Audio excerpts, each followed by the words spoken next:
ഒരു ശ്ലീഹ ഭാഗ്യവാനാണ്. ഒരു ശ്ലീഹ ദൈവിക വെളിപ്പാടുകളെ അറിയിക്കേണ്ടുന്നവനാണ്. ഒരു ശ്ലീഹ സ്വർഗരാജ്യത്തിന്റെ താക്കോൽ ലഭിച്ചവനാണ്. ഒരു ശ്ലീഹ ജീവനെ കളഞ്ഞ് നിത്യജീവനെ നേടി. Pillars of the church and heroes of faith, we honor you. കർത്താവിൽ അനുഗ്രഹിക്കപ്പെട്ട ഏവരുമേ, പരിശുദ്ധരായ പത്രോസ് പൗലോസ് ശ്ലീഹന്മാരുടെ ഓർമ്മ പെരുന്നാൾ ദിവസമാണല്ലോ ജൂൺ മാസം 29 ശ്ലീഹന്മാരിൽ തലവന്മാരായ ഉന്നതപ്പെട്ട പത്രോസും മാർ പൗലോസും എന്നാണ് വിശുദ്ധ കുർബാനയിലെ 4-ാം തുബ്ദേനിൽ അവരെ വിശേഷിപ്പിച്ചിരിക്കുന്നത്. രണ്ട് ശ്ലീഹന്മാരും സഭയുടെ ശില്പികളും പണിക്കാരുമെന്ന വിശേഷണത്തിന് യോഗ്യന്മാരാണ്. ക്രിസ്തുവിന്റെ വിളി സ്വീകരിച്ച് ആ വിളിയുടെ തീഷ്ണതയുള്ള ഭടന്മാരായി നാനാദേശങ്ങളിൽ ക്രിസ്തുവിശ്വാസം പ്രചരിപ്പിച്ച് പരിശുദ്ധ സഭയെ പണിതവരാണ് ഈ രണ്ട് ശ്ലീഹന്മാരും. ക്രിസ്തീയ വിശ്വാസത്തിനു വേണ്ടി അസഹനീയങ്ങളായ പീഡകൾ സഹിക്കുകയും ക്രിസ്തു നിമിത്തം രക്തസാക്ഷികൾ ആകുകയും ചെയ്തു. പരിശുദ്ധനായ പൗലോസ് ശ്ലീഹ ഗലാത്യർക്കെഴുതിയ ലേഖനത്തിൽ പരിശുദ്ധനായ പത്രോസ് ശ്ലീഹായെ സഭയുടെ തൂണ് എന്നാണ് വിശേഷിപ്പിച്ചത്. ഗലാത്യർ 2:9. ലഭ്യമായ സൂചനകളിൽ നിന്ന് അവരുടെ ജീവിതങ്ങളിൽ അനേകം സാമ്യങ്ങൾ ഉള്ളതായി മനസ്സിലാക്കുവാൻ കഴിയും. രണ്ട് ശ്ലീഹന്മാരും ക്രിസ്തുവിനാൽ വിളിക്കപ്പെട്ടവരായിരുന്നു. പരിശുദ്ധനായ പത്രോസ് ഗലീല കടൽക്കരയിൽ വെച്ച് അവന്റെ സഹോദരനായ വിശുദ്ധനായ അന്ത്രയോസിനോട് ഒന്നിച്ച് ശ്ലീഹാ പദവിയിലേക്ക് വിളിക്കപ്പെട്ടവൻ ആയിരുന്നു. ക്രിസ്തു സഭയെ പീഡിപ്പിച്ച വിശുദ്ധനായ പൗലോസ് ദമസ്കോസിലുള്ള പരിശുദ്ധ സഭയിലെ വിശ്വാസികളെ പിടിച്ചുകെട്ടി യെരുശലേമിലേക്ക് കൊണ്ടുവരുവാൻ അധികാരപത്രം വാങ്ങി ദമസ്കോസിന് പോകുന്ന യാത്രയിൽ ക്രിസ്തുവിനാൽ വിളിക്കപ്പെട്ടു, ശ്ലീഹാ പദവിയിലേക്ക് ചേർക്കപ്പെട്ടു. രണ്ട് ശ്ലീഹന്മാരും ക്രിസ്തുവിനാൽ രൂപാന്തരപ്പെട്ടവരായിരുന്നു. തന്നെ 3 വട്ടം അറിയില്ല എന്ന് തള്ളിപ്പറഞ്ഞ വിശുദ്ധനായ പത്രോസ് ശ്ലീഹായെ ഉയർപ്പിന് ശേഷം ക്രിസ്തു 3 പ്രാവശ്യം നീ എന്നെ സ്നേഹിക്കുന്നു എന്ന ചോദ്യത്താൽ രൂപാന്തരപ്പെടുത്തി.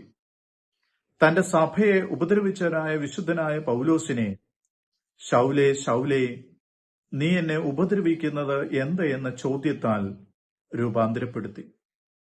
രണ്ട് ശ്ലീഹന്മാരും പരിശുദ്ധ സഭയുടെ വ്യാപനത്തിനായി പ്രവർത്തിച്ചവരായിരുന്നു. വിശുദ്ധനായ പത്രോസ് യെരുശലേമിലും അന്ത്യോക്യയിലും റോമിലും പരിശുദ്ധ സഭയെ വ്യാപിപ്പിച്ചു.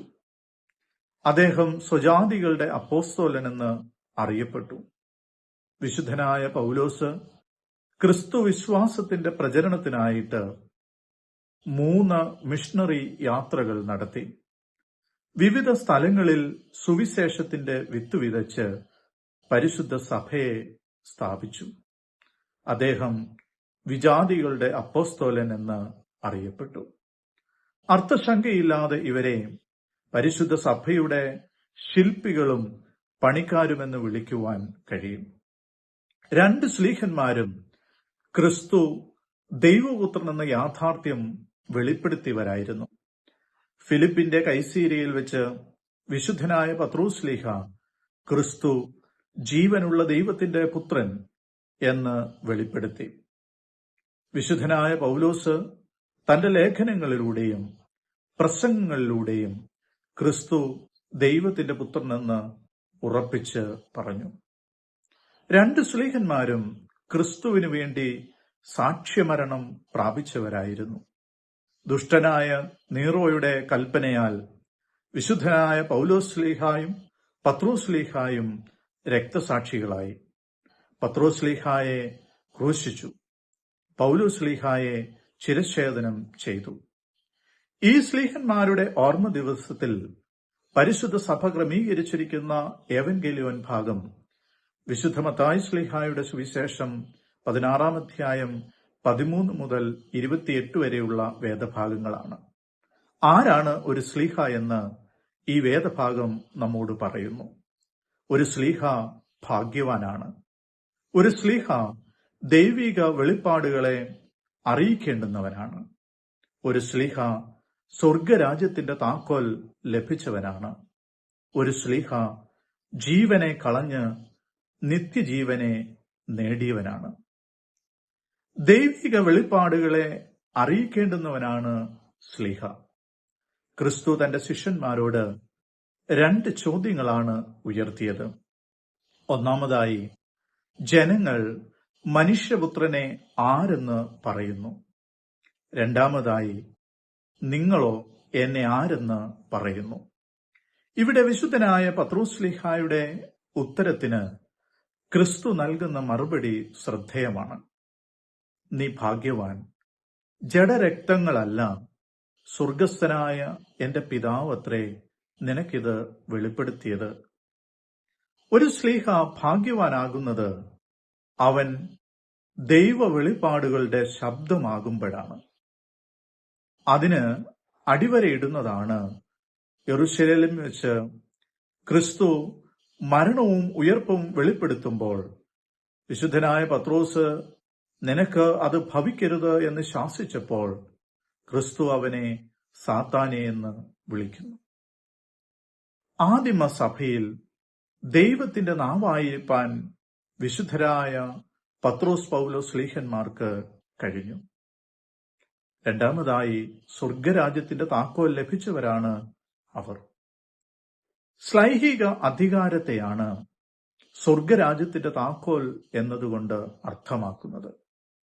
വിശുദ്ധനായ മത്തായി സ്ലീഹായുടെ സുവിശേഷം 10-ാം അധ്യായം 1-ാം വാക്യത്തിൽ ഒരു സ്ലീഹായിക്ക് ലഭിക്കുന്ന അധികാരം വിവരിക്കുന്നു. അശുദ്ധാത്മാക്കളെ പുറത്താക്കുവാനും സകലവിധ ദീനവും വ്യാധിയും പൊറുപ്പിപ്പാനും അവർക്ക് അധികാരം കൊടുത്തു. സ്വർഗരാജ്യത്തിന്റെ താക്കോൽ എന്നതുകൊണ്ട് അർത്ഥമാക്കുന്നത് കെട്ടുവാനും അഴിക്കുവാനുമുള്ള പാപമോചന അധികാരമാണ് എന്ന് വിശുദ്ധ മത്തായി സ്ലീഹായിൽ നിന്ന് നമുക്ക് മനസ്സിലാക്കാം. അതാണ് ക്രിസ്തു പറഞ്ഞത്, നീ ഭൂമിയിൽ കെട്ടുന്നതൊക്കെയും സ്വർഗത്തിൽ കെട്ടപ്പെട്ടിരിക്കും, നീ ഭൂമിയിൽ അഴിക്കുന്നതൊക്കെയും സ്വർഗത്തിൽ അഴിഞ്ഞിരിക്കും.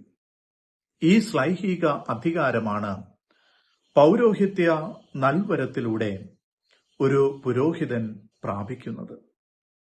മൂന്നാമതായി, ജീവനെ കളഞ്ഞ് നിത്യജീവനെ നേടിയവരാണ് സ്ലീഹ.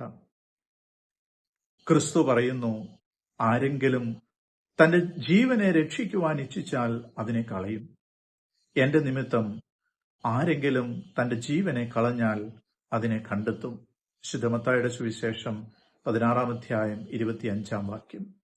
ക്രിസ്തുവിനെ പ്രതി സകലവും ഉപേക്ഷിച്ചവരായിരുന്നു സ്ലീഹന്മാർ. അവർ ജീവനെ കളഞ്ഞ് നിത്യജീവനെ നേടി.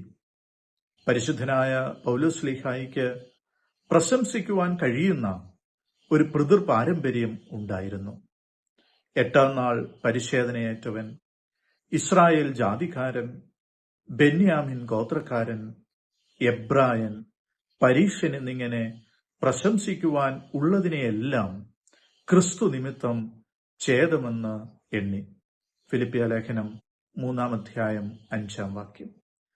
ക്രിസ്തുവിനു വേണ്ടി കഷ്ടതകൾ സ്വീകരിച്ച്, അടിയേറ്റ്, പട്ടിണി കിടന്ന്, ഉറക്കളപ്പ് അനുഭവിച്ച്, നഗ്നത സഹിച്ച് ജീവിച്ചു. ജീവിക്കുന്നത് ക്രിസ്തുവും മരിക്കുന്നത് ലാഭവുമായി കരുതി ജീവനെ കളഞ്ഞ് നിത്യജീവനെ സ്വന്തമാക്കി. വിശ്വാസം കാത്ത് നീതിയുടെ കിരീടം പ്രാപിച്ചു. ഈ സ്ലീഹന്മാരുടെ ഓർമ്മയുടെ ഈ വിശുദ്ധ ദിവസത്തിൽ നമുക്കും പ്രാർത്ഥിക്കാം. കർത്താവേ, വിശുദ്ധ സ്ലീഹന്മാരുടെ പ്രാർത്ഥനകളാൽ അവരെ പോലെ ഞങ്ങൾ ലോകത്തെയും അതിന്റെ മോദങ്ങളെയും ജയിച്ച് പരമാനന്ദകരമായ ആ ലോകത്തിലെ നിത്യജീവനെ ആഗ്രഹിക്കുവാനും അവകാശിപ്പാനും യോഗ്യരായി തീരണമേ. ശരീരത്തെ കൊല്ലുന്നവരെ ഭയപ്പെടാതെ ആത്മാവിനെയും ശരീരത്തെയും അഗ്നിനരകത്തിലിടുവാൻ കഴിയുന്നവനെ ഭയപ്പെടുവാനും ശരീരത്തെക്കാൾ ആത്മവെടിപ്പിനെയും വിശുദ്ധിയെയും കരുതി ക്രിസ്ത്യാനികൾക്ക് ഉചിതമായ പ്രകാരം ജീവിപ്പാനും നിന്റെ കൃപ ഞങ്ങളെ സഹായം ആയിരിക്കണമേ. ആമേൻ.